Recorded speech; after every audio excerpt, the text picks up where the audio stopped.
Several cities, towns, and provinces have direct access to Manila Bay, and they are no less guilty in the bay's degradation over the years.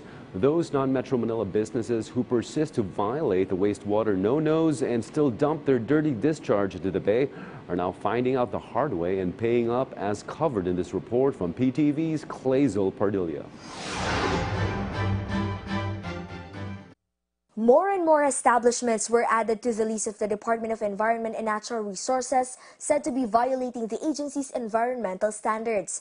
In May Kawayan, Bulacan, Jarkim's Leather Corporation was issued a cease and desist order or CDO. Though the company has a sewage treatment plant or STP, they failed to meet the set water standards of the DENR. The Jarkims are found to be disposing contaminated water into creeks in Barangay Kaingin in Bulacan, all of which ultimately drain to Manila Bay. May kasamang mga chemicals like yung chromium hexavalent at some acids, no?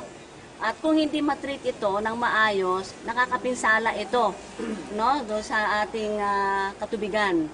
The DENR blocked its water outfall. Another company which received a CDO was ALT Trading, a poultry processing business into prepping, dressing, and rendering chicken. Like Jarkis, the ALT has an STP. However, the company is generating 400 cubic meters of wastewater, which exceeds its 300 cubic meters capacity.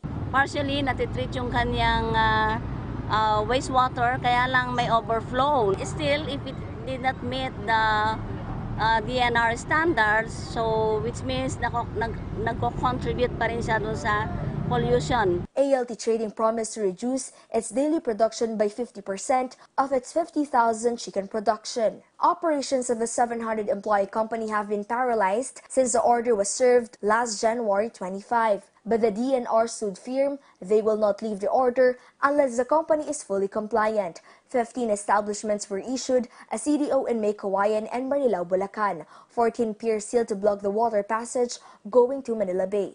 In the cities of Pasay and Manila, 4 more establishments were given cease and desist order. 3 are about to receive ex parte order. And 7 more establishments will receive notices of violation, including Saga Hotel, Robinson's Land Corporation, and GSIS. I expect more closure orders coming from the local government.